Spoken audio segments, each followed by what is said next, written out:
Good afternoon.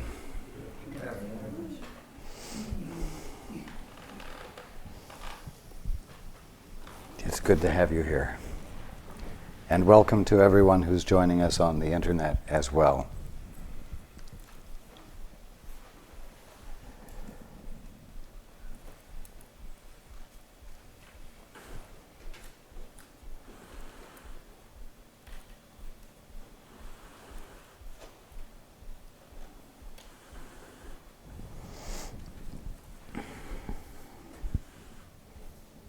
I want to remind everyone of the fact that there is no such thing as a pure illusion.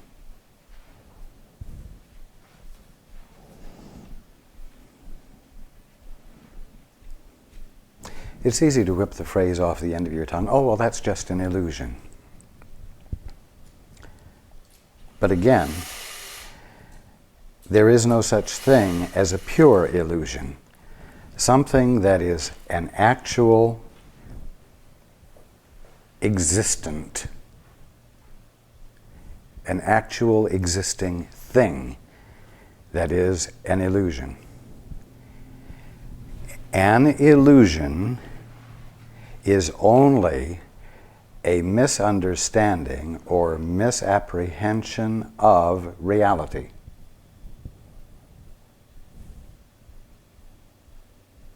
Believed.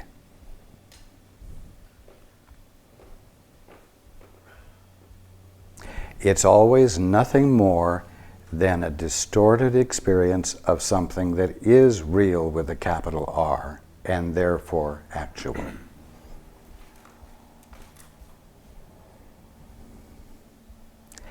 If you understand this, then if somebody says to you, well, the world is an illusion, or your body is an illusion,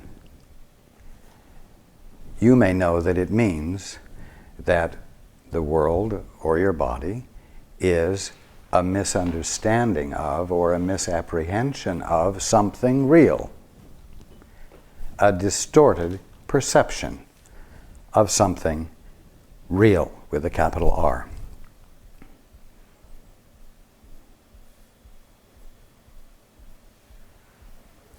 It's good to understand this because then that activates your curiosity, doesn't it? Or at least it should. Oh, well, if it is a misperception of something real, what is the real something that I'm misperceiving? What is the something that is there minus the bias I'm bringing to my experience of it? That opens you up to the experience of enlightenment. Why? Because you've become less defended against what it is, because you are willing to call into question the way you're currently experiencing it. So you're withdrawing your commitment to your current perception and becoming undefended against a thing's real meaning. And that's what opens the door. And that's why I am constantly encouraging you all to become curious, like a child, with the assumption that the apparently unknown that you're curious about is benign, not harmful, and at least interesting, and maybe full of delight that goes beyond anything you've imagined. That adds fuel to your curiosity. It increases the interest you bring to your attention. And that's an invitation to the more that is there.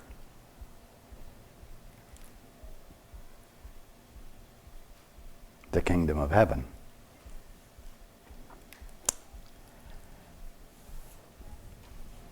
There's only one thing for you to have an experience of, and I know I'm getting very monotonous about this, but there's only one thing available to you to experience, and that is the one and only thing that's going on, reality. Except I insist upon capitalizing the R of the word reality to remind you that it is a reality beyond whatever your current definition of reality is, so that you will not just settle for the way things seem to be to you, and you might be curious beyond the limits of the definitions you've given to everything. To know that every leaf, every petal, every tree, every object is the presence of something ultimate, something right now expressed by God, embodying all that He is, she is,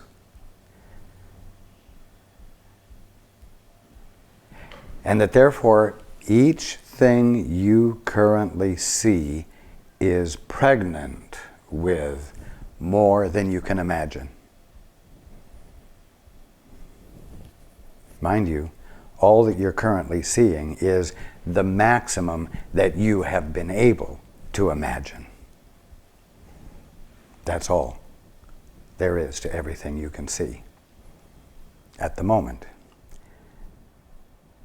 Because that's all you're willing to confirm about any given thing, is what you have been able to imagine it is. You see? Well, there's a heaven of a lot more to it than what you're seeing.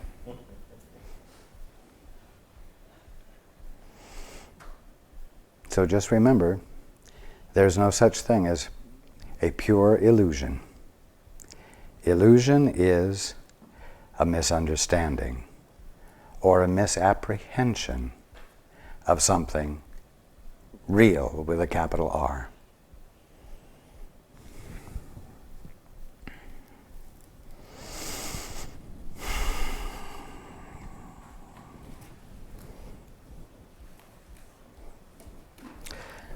We're reading in the section entitled "The Only Answer," and the very first sentence said, "Remember that the Holy Spirit is the answer, not the question." And I've been reminding you that the Holy Spirit is nothing more than your right mind. However, there is a question. A question which has kept you in a constant state of distraction from experiencing reality as it is. And that question is, what are you? That question came into being when you got your bill of divorcement from the Father and said, I'd rather see everything for myself. I'd rather determine what everything is for myself. I'd rather be the authorizer of the meaning of everything. Unfortunately, that meant that you became definitionless yourself, and you remained, evidently, in need of a definition.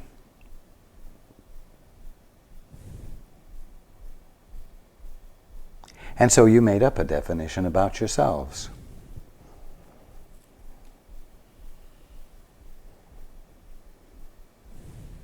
Because there was this inevitable question in the void of lack of identity. What am I? And yet, as we read last week, although the ego has posited that question, the ego has never answered it. And so you could say that as long as you have been in this independent, highly imaginative and very unrealistic state of mind, you have been plagued with the quest for the answer to that question, when the answer has always been to abandon the question and get into your peace and pay attention to the experience of being.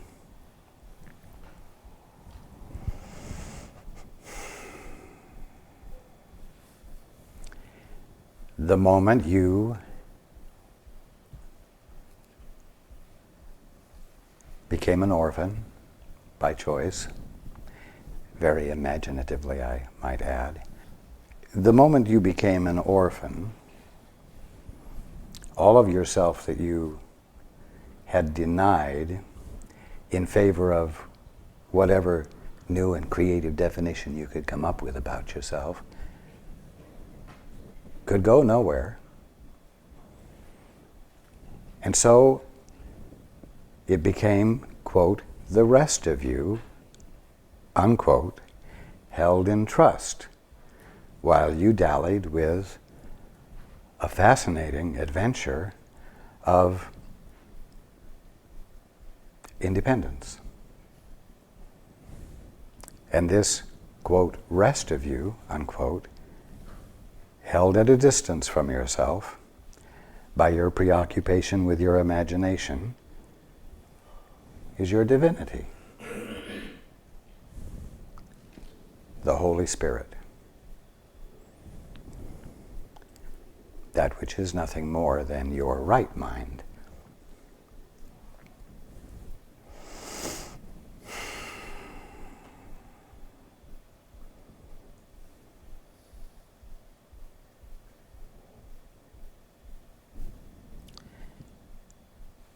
And so the Holy Spirit is the answer.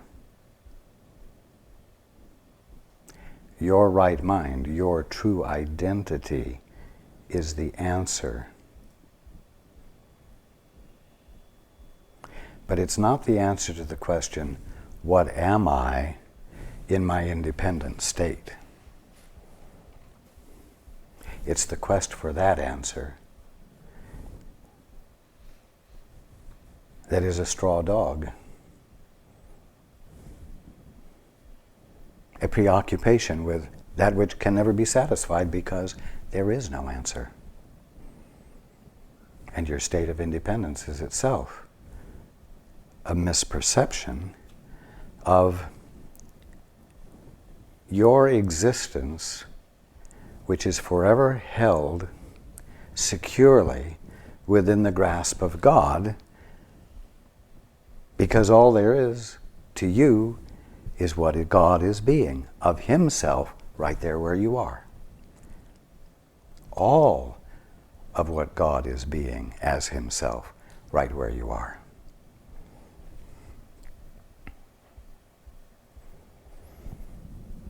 Okay.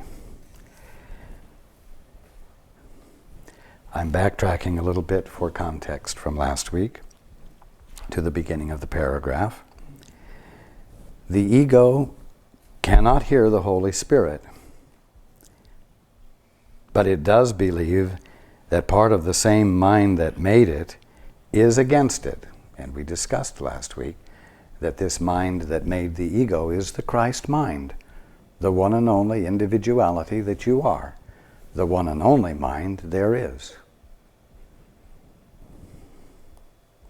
The ego cannot hear the Holy Spirit, but it does believe that part of the same mind that made it is against it.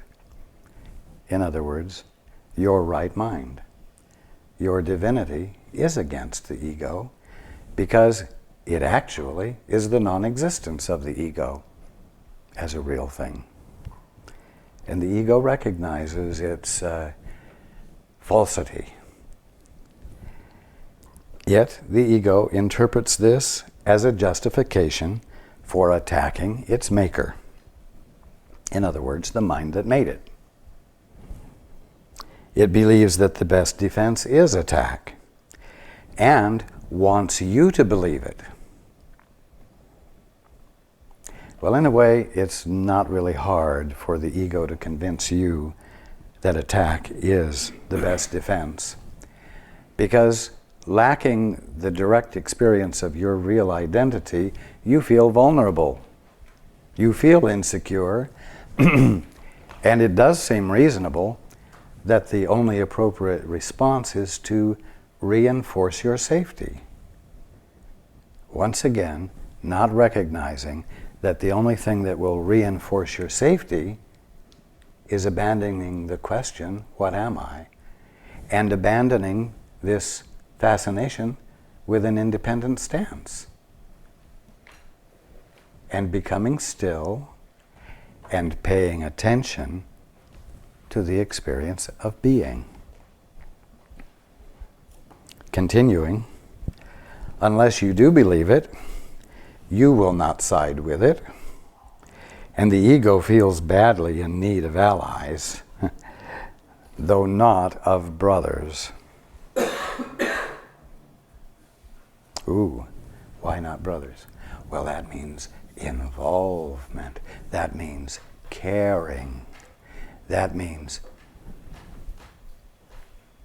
being willing to operate outside of the bounds of pure selfishness. Continuing, perceiving something alien to itself in your mind, meaning what? Your divinity, the truth about you, the actuality of what your mind really is.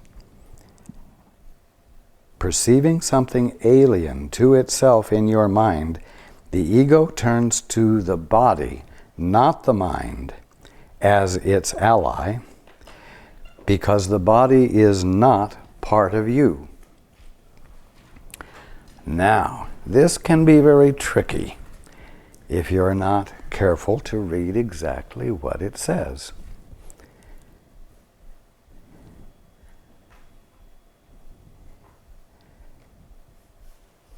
The ego turns to the body, not the mind, as its ally, because the body is not part of you.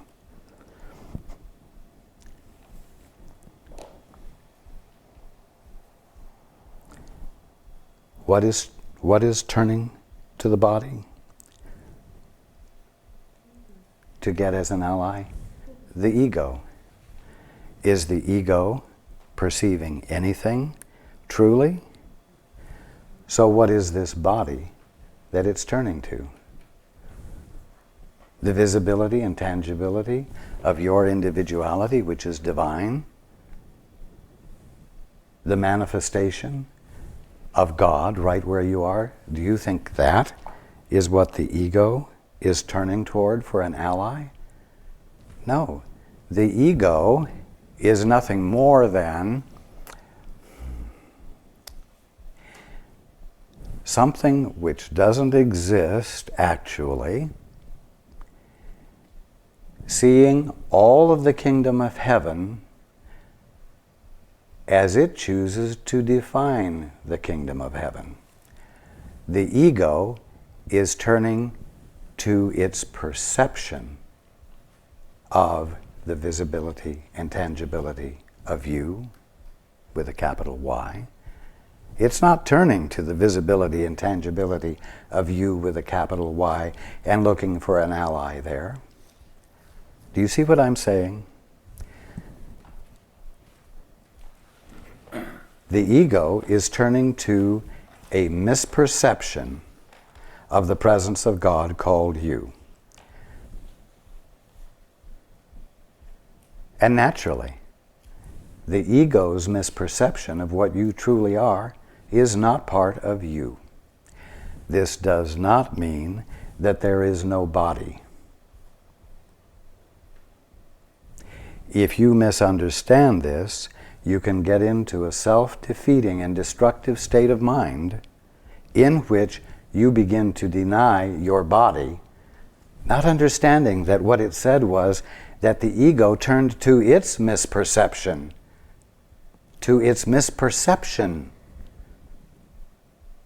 of that which identifies you truly. And if you begin to discount and deny your body on the basis that it is a pure illusion, that demeaning attitude will begin to be reflected as an increased defensive attitude in your mind, in which you are constantly on guard against your body, and therefore constantly sending out messengers of hate, messengers of distrust to that which is the visibility and tangibility of your divine individuality. It will put you in a state of self-denial that will, as we said last week, hurt, hurt, hurt. And it will block healing, healing, healing. It's very important to understand this.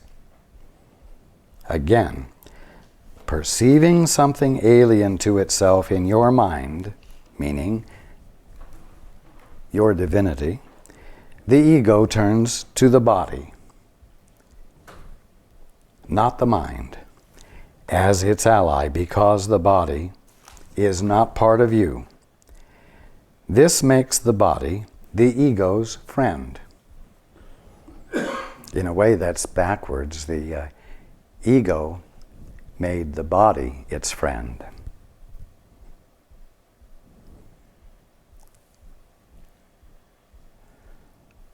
The body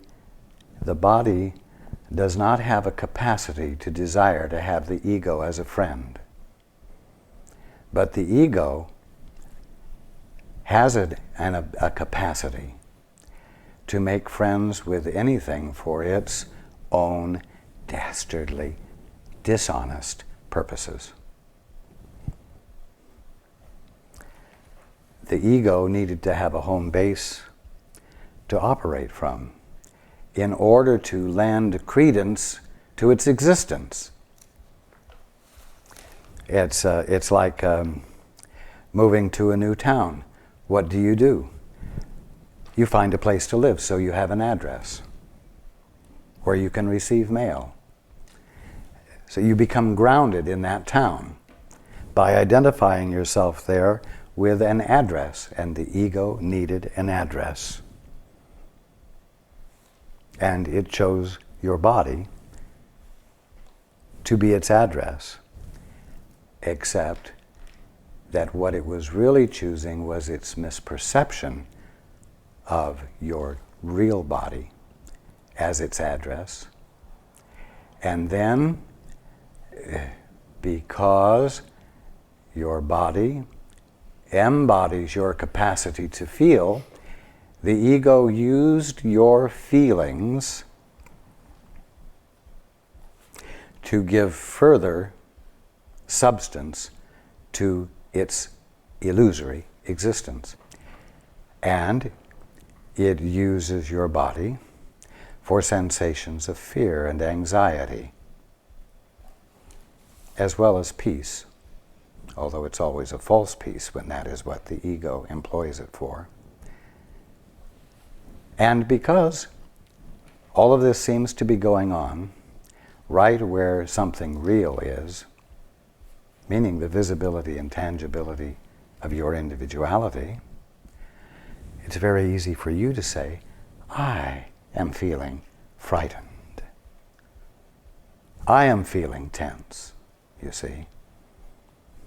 When all that's happening is that this definition of yourself that you have come to believe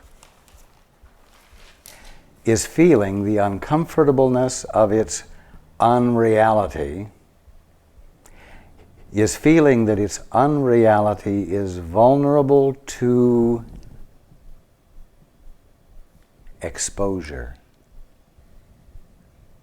It's like it's afraid that the curtain will be pulled back and the manipulator will be able to be seen, but worse than that, it will become clear that there isn't even any manipulator there behind the curtain.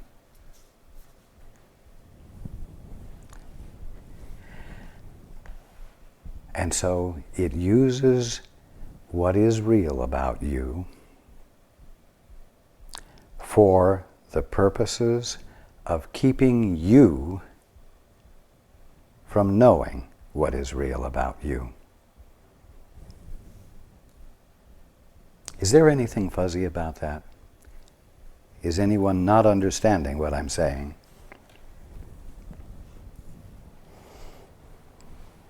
Okay. Continuing, it is an alliance between the body and the ego. It is an alliance, frankly, based on separation. If you side with this alliance, you will be afraid because you are siding with an alliance of fear. The ego and the body, meaning the ego and its misperception of what is real about you, conspire against your minds. And because the ego realizes that its enemy can end them both merely by knowing they are not part of him, meaning the ego and the ego's misperception of your body, which it is using, they join in the attack together. This does not, again, mean that this body that the ego is perceiving has a capacity to act on its own. It's that the claim to authority which the ego puts forth, tries to confuse and fool you about, is used by the ego to cause your body to convey to you the ego's messages. In that way, they work together, but understand that there is no body existing, divinely or illusorily, that has a capacity to govern or influence. It is your body's function to identify you perfectly. It is your servant. It is the servant of that which is divine in you, ultimately meaning God. It has no capacity to act on its own. It only has the capacity to perfectly reflect that which it is identifying. And the only thing that it is identifying at any time is the presence of God, individualized and identified as you. It's very important for this understanding of body to register with you and to be embraced by you and to be honored by you, because only in that way will you bring forth the willingness to let go of any lesser definitions of it that you have been embracing, for fear that if you didn't embrace it, you would die.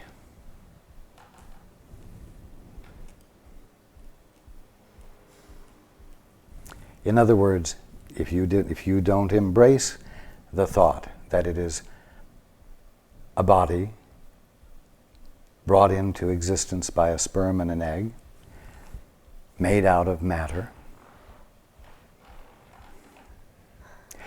which has a given lifespan and will naturally and inevitably begin to decay and ultimately die.